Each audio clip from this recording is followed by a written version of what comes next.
Hello there, and welcome to the Pint-Sized Healing Podcast. My name is Max Thompson. Let's get started.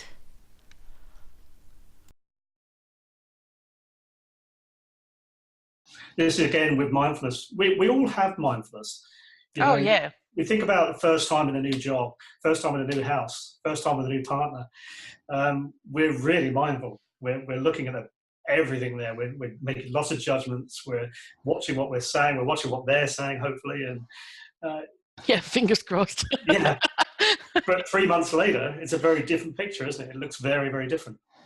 Our job, if we're suffering with the thoughts of the past and future, is to keep bringing it back as if it's the first day, time and again. And that's no bad thing, is it? I mean, really.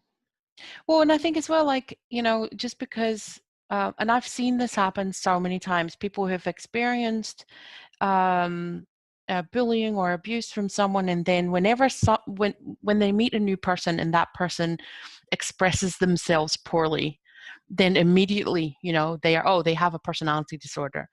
Now, okay, that they might be true. I'm not saying that they don't, but it could also be that you're maybe just, I always call it the narcissist radar is just a little bit too sensitive. Yeah. You might want to tone that down a little bit, because sometimes people express themselves very poorly, right? And you need to get, there needs to be an element of, okay, so that a flag just went up there. Let me just be a little bit more mindful of what they're saying and doing and how their behaviors and their language match up. And so I think it's great when we are more aware, but like you say, the whole judgment thing comes into that as well. Like, we don't have to jump down everyone's throat when they say or do something. No, we can have a judgment, but obviously we mustn't always act on it. And I think, yes, again, being mindful is where we can make a decision about, well, it's okay to think badly of this person for this moment, but let's give them the opportunity to see whether it's true or not. And I'm protecting myself. I'm using judgment in a reasonable way. But if I take that judgment away and sign up to exclusively, and I'm never going to be open to anything else, that's not particularly helpful. We're going to become I was going to say quite narcissistic in that view, I think. I was going to say that's pretty toxic behavior, actually. Yeah. That's something I recognize from my mother. Yeah. So I think the key from that part of the discussion really is about observing why people are behaving the way they are, and seeing if you can find a story for them, for yourself, while you're thinking, oh, crumbs, they've been quite aggressive and loud and bullying, and they've only just started here. Well, they're probably really frightened, and this is how they cover it up. And I think this is also how we can help the people around us, right? Because sometimes it's easier to kind of see a pattern from the outside in, I've had that where it was like, oh, hang on, do you know what? You always do this behavior when you haven't had anything to eat for a little while. Have something to eat, see if that helps. And sometimes it's as simple as someone's hungry and so they're cranky. That's a pretty kind of universal thing that happens when our blood sugar is really low, right? And where do you see that obviously? Where do we obviously see that? In kids. Yeah, exactly. Children acting up, they want to eat, especially after school, and they're starving because they haven't eaten their lunch and they've done PE. Yeah, exactly. And then they're really grotty. Well, I'll just shove them full of food and they'll be fine. Yes. But you can, observing children can teach us an awful lot as adults, I think. You can see the cues there. They're either too tired, as you say, they're hungry. They're bored. They're not stimulated. Yeah, but 9 out of 10 times it is kind of simple things like that make us respond in less than rational way. Yeah, well, that behaviour then threatens us, especially if we're as a result of emotional. We're quite fragile emotionally, and somebody doesn't honour us. We've bought them something to eat, and then they say, "I don't really want that." We get really cranky with them, but actually, there might be something to that. Well, to be honest, what it used to do for me a lot of the time is that, by someone saying, I don't want this meal or I don't like this meal, I would take that as them saying, I don't like you. Yeah.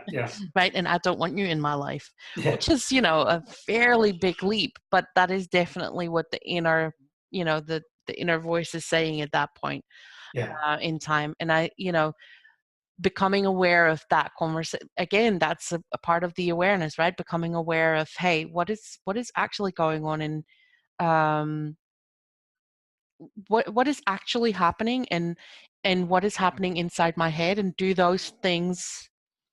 are those things actually connected or not? Yeah. And I think that's the hardest part in mindfulness, of being that aware of these tiny little, what appear on the outside consciously to be insignificant, but actually really focusing on the behaviors, the dynamics that's going on. Listen, I don't do that 24/7. No. And I think just saying. Going back to using mindfulness as a tool for this, really, it's about using mindfulness when you're feeling good. It's about putting the tools in place, and so that you can draw on them when you've got a fuzzy head and exactly going crazy, you're really emotionally overwhelmed. We need to be able to actively know how to quickly be able to draw on the tools that we've learned to ground and center, as if you're having a panic attack. Obviously, when in the middle of it, it's too much, but before, you can become aware of the signals and then start to intervene before the emotions get too big. And because a lot of times, like I had this definitely with PTSD, but once I started kind of being able to feel that coming up, I could just say, okay, do you know what? Let me just go into a quiet room for like 5 minutes and just breathe through this. And usually it would calm it back down, right? Because just not having so much sensory input helped, and then you can quiet yourself down again. But before you get to that point where you can still turn the tide on something like that, that's a path, right? And like you say, it's really good to practice things when you're not in that panic mode, so that you can, I say it's often when people are afraid of confrontation, right? Like their abuser is gonna show up at a place where they go to, and I've had that happen. And what I'd done beforehand, it's about 6 months after I broke contact with my parents, and they showed up unannounced at my sister's house where I was, and so I'd spent the previous 6 months practicing what I would say if that was to happen. And so I didn't think about it. It just, this whole speech just spilled out of me, right? Very good. And I left. I mean, I was fuming. Yeah. And I called my husband, and I was like, "Wah!" I used words that I'm not allowed to say on the podcast, but anyway, but just because you've practiced it, you can just implement that without even thinking about it. You can just focus on keeping your emotions flat for the next 5 minutes before you can leave the room, right? Very good. And I think something similar is true for kind of these mindfulness practices. As the more they kind of become an automatic response, the easier they are to implement when we really, really, really need them. Yeah, and in creating that gap again between trigger and emotion, and then the behavior that we might exhibit, we can lengthen the fuse, and we can become more responsive, less reactive. Yes. And then we become less regretful about whatever reaction we might otherwise have had. But again, even if we fail at that the first few times, or however long it takes, it's always a celebration when we recognize that we could have done an alternative, that we had an alternative choice. Absolutely. And that's what it's about. And like some of the ways that I make sure that I practice this stuff is to do it at times that would otherwise just kind of be wasted time, like, when you're in the bus, or waiting in the queue in the supermarket. There's so much time in a day where you're just kind of waiting or wasting time because, I don't know, that's just how life works. Those are the moments where, if you can, I hate saying capitalize on those moments, but that is kind of what you're doing, right? But if you can use that time, which is, lost time anyway, to kind of get into that moment and see who's around you, and see, and experience what you're experiencing. Okay, in the bus, I don't always want to see who's around me, actually, but But there's things outside, you know, you can Yes, see. exactly. Good Maybe point. you're in a traffic jam, whether you're in a car or on a bus, you can turn your head to the side. And Yes. often we're just looking forward and we're seeing the traffic and the fumes and the lights and everything else. But turn your head to the side or look up or whatever. You know, you can look in place you would normally look, and you might find beauty there somewhere. You know, between some houses, some fields. I've seen that before, and you can actually see a deer or something, you know, or something you've just never considered before. Happened. Or Yeah, even like, I don't know if you find this as well, but all of it makes it so much easier to make human connections as well, because all of a sudden you're aware that there's other people around you, yeah, yeah. and Yeah, that maybe they are also looking at you, so you may say hello. it's true. The more at peace you are with yourself, and the more calm you are about your situation, the more people are likely to engage. But if I feel threatened, then people sense that and they'll feel threatened because they Oh, don't connect absolutely. with me. So yeah, that's been really clear in my life. The less angry, the more certain I've been, the less aggro I've had in my life, the less trouble I have in my life. It's quite remarkable what we give off, the micro expressions and the speech, you know, the incorrect speech that we might use at times. Well, and I mean, I think, you know, those kind of the thoughts and feelings that we're kind of unaware of, which is, you know, a lot of it, they inform all the choices that we make, right? They inform how we speak and what we eat and what we do, and, you know, all those kind of things. And the more we become aware of what's going on, um, the more we are in charge of what choices we make, right? I We're mean, empowered. Yeah. this is the whole, I think this is the whole point of practicing mindfulness, is getting into that driver's seat rather than just, you know, having maybe this is, I was going to say the Google car drive you. But you touched on a really important point there. I'm now more empowered to, as we touched on before, respond rather than react. And I want to make the difference between empowered and choices rather than control. Because again, out of trauma, we can try and control things for our own safety. Yes. But none of us are ever in control. We're all No. control addicts. And, Yes. you know, I think it's great doing some research on control. It's another big area that I'm really fascinated in. Because we just have no control. So have a power of choice. It feels like control, but it's not. And then you take responsibility for the outcomes. That's a better thing. You know, you've got clarity about the decisions you make. You're not investing in the outcome. You're making a decision based on the information available at that time. And people often say to me, I made a terrible decision when I married that man or married that woman. I say, well, what was the information you had at the time? Well, she was brilliant. Oh, he was fantastic. I loved him or I loved her. Well, then it wasn't the wrong decision, was it? Well, I've had someone say that to me because they'd experienced partner abuse, and obviously I've experienced parental abuse, and they were like, yeah, but you didn't have a choice. You were born into it. I made the mistake. And I was like, I don't think you made any more of a choice about this than I did, really. But, you know, yeah. I don't think I'm going to convince you otherwise in this particular conversation, because that's not where your head's at. But, you know, it's not, we don't go into this, even if we see kind of like, oh, there's something not right about it, but we still make the choice to commit to a relationship. Yeah, I think that's a slight caveat to what I was saying a moment ago, that if you do have an inkling that something's seriously wrong, then we do have a choice to, with mindfulness, we can have a choice about whether to act on that information. Exactly. But, you know, But if that all too is things a learning notwithstanding, curve. yeah, for sure. And we must forgive ourselves if we get that wrong and when we get that wrong. But, you know, we're too harsh on ourselves. We're allowed by humans to, you know, we are humans, so we are bound to make mistakes. It's inherent in us. Well, you know, we are fallible. Yeah. Per definition. So, you know, it's going to happen. You can give up on that. You can give up on that today. Like, you're going to make mistakes.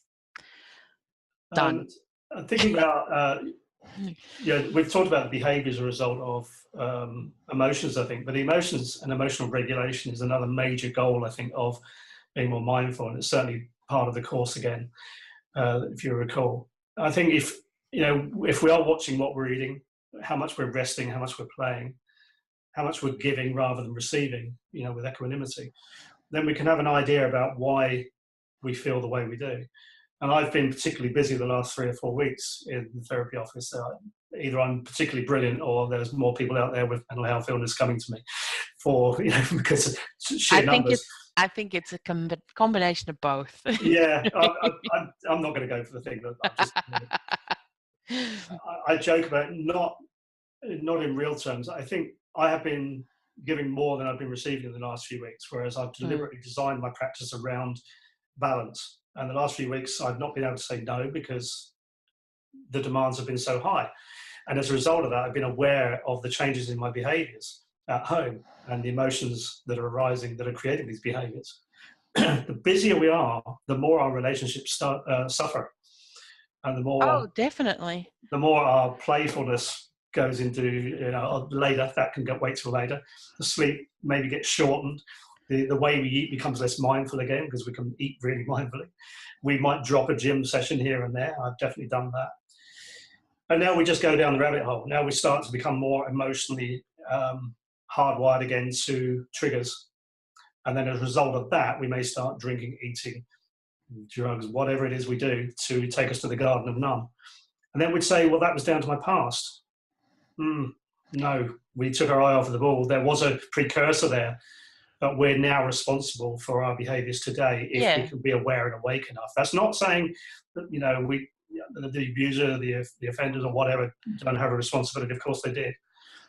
Well, and I think this is why a lot of people hold on to this stuff, is because they feel like if I let go of it, then I absolve their responsibility. But I think that taking responsibility for your own healing doesn't stop them being responsible for, the pain that they've inflicted. But seriously, holding on to that anger all the time is exhausting. Yeah, it's so toxic. And like you say, when you are tired, you're just not going to be as effective in managing your emotions and your day-to-day life. And I think that especially when you're kind of going down a rabbit hole a little bit, sometimes it's really small adjustments that you can make that kind of get you back to feeling solid ground, right? Like the last few weeks I've really been all over the place, but it's just everything was hectic because there was no pattern to things. There's no rhythm to things. And all I could think was, I want rhythm again. So I was like, do you know what? I'm just going to stop this. I'm just going to set my alarm at the same time every day. And it's going to be awful for the first week. And it was, because, you've gotten used to going to bed later and blah, blah, blah. And so I've been tired, but tired in a different way. It's just because I'm kind of forcing myself back into get up at the same time every day. Right. And do, and some things you can just sort of regulate, and just even just one small little change, like setting your alarm at the same time every day, can be a huge impact on, feeling better and moving upward again out of the rabbit hole. I completely agree. Before this last busy few weeks, I was doing exactly the same and started waking at the same time every morning, going to bed reasonably the same time. And that made a huge difference. For me, it was like counting calories. It was counting my hours. And I had an app that was measuring the sleep. And at first I was a bit judgmental about it. Oh, that's not very good, is it? And then I became, this is actually how I sleep. Yeah. And I got acceptance. Then it became a routine. And then the app or the watch that I was using broke. And yet the habit was in place. Exactly. We create habits, and then the habits create us, and it's a wonderful thing. That has given me the ability to cope better with this extra workload, which is what you're talking about. Sometimes you're right, we do need to create some safety. It's not about control, it's about awareness and awakeness, and waking a little bit earlier maybe, and spending 10 minutes with a bit of meditation, a bit of guided meditation if you don't do your own. I do that every single day without fail now. And it makes just a thimbleful of meditation makes such a difference to the day.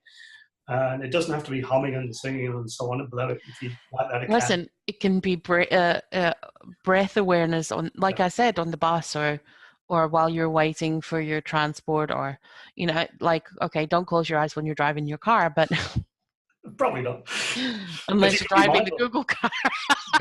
But you can be mindful while you're driving your car. You can be Exactly. aware of the steering wheel, the temperature, the texture, the noises Well, outside, any and you know, smells. you mentioned brushing your teeth, and or Yeah, it could be doing the dishes or folding your laundry. Like, there's so many jobs in a day that, especially around the house, I find that don't need your complete kind of mental engagement. And so those are the moments that you can, if you do them mindfully, then all of a sudden they become part um, of your self-care routine. yeah, and Well, actually, that's informal mindful practice. You're right, informal meditation, by being aware of what you're doing when you're doing it. So they say when you're making a cup of tea, you're making a cup of tea. When you're making a cup of coffee, you make a cup of coffee. When you're eating, you're eating. When you're hanging the washing up on the line or whatever, feel the textures, feel the sun or the rain or whatever it is that's out there. Be with that experience. It's better than judging it as I don't want to be doing this. When that happens, I've got to do that. And just be there now, because there's no other place that exists. That moment is it. yeah, Um, that's it. We're going for it. It's like I got an actual kettle, you know, the old-fashioned ones that whistle at you when they're done. So that when I boil water, I actually make tea rather than just put the kettle on 6 times a day yeah, good. because it screams at me. Yes. But I found that now, like, I've had that for a while, but now I hear that it's gonna boil in like 5 seconds because I can hear the noise of the water change, right? Yeah. But don't need the whistle because I know that it's coming, because I can hear that. And that is like things that, just because you become aware of the sounds that that is making, but, you know, I mean, like, okay, so it's just a kettle, but you can only hear that if you're actually listening to it. Absolutely. No, I think that's brilliant. That's an excellent example of mindfulness again. We can be judgmental about noises as well. You know, we can be trying to get to sleep and somebody starts working outside, or the neighbour's making a noise. We had a neighbour who put a heating boiler unit in the loft next to our wall, Oh, right. actually on our wall. So every time it fires up in the winter, it's like a jet engine in our bedroom. And so initially it was really annoying, and we judged it and we listened for it, kept coming on and turning off, coming on, turning off. And in the end, I said to my wife, we don't have to listen to it. We can know it's there. We already know it's there. We can let go of the meaning. This reminds me of where I grew up. I lived across from a church, and it had church bells, and the church bells went off every 15 minutes. Now, I moved to that house when I was 3, and so I got used to it. But there was people who moved into the town who then started complaining about it because they couldn't sleep because the bells went off every 15 minutes. Mm-hmm. Now, if you're going to lie in bed and waiting for the bells to go, oh, they're going to go again in 15 minutes, then you're not going to fall asleep. But it was very funny. At some point, they got the council to switch the bells off between the hours of midnight and 6 in the morning or something. Now, all the people who'd gotten used to the bells going off every 15 minutes couldn't sleep. Yeah. And it took us a while to realize that the reason we couldn't sleep was because the bells weren't ringing, right?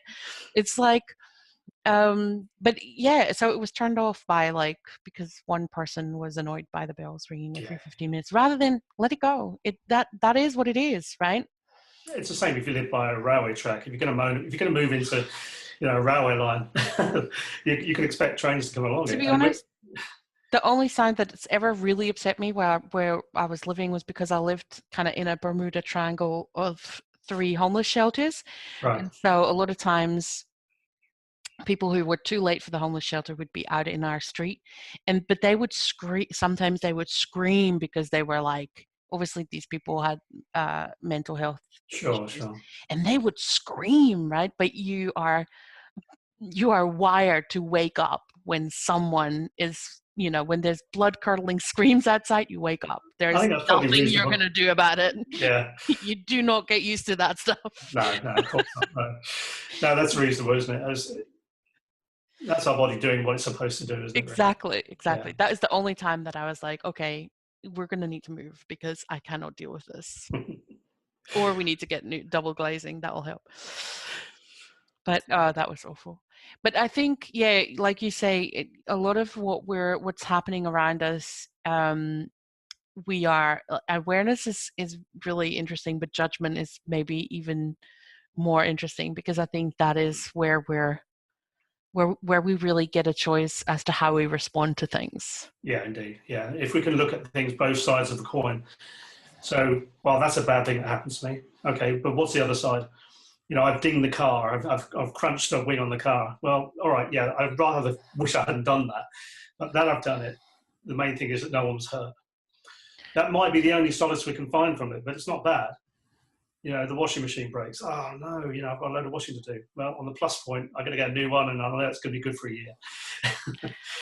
Yeah. We have to dig deep for some of these positives sometimes. Sometimes. But to be honest, on the first day I lived in this house where we live in now, we locked ourselves out. Yeah. Because we left the key on the inside of the door and I couldn't get back in. So I had to get someone to break into the house, and it took him an hour and a half. Wow. Because I had a very, very good lock on the door. Well, there's a positive there. So that was good. Of course, I had to replace the lock. Yes. So that was a very expensive lesson. But at least, at the same time, I was like, do you know what?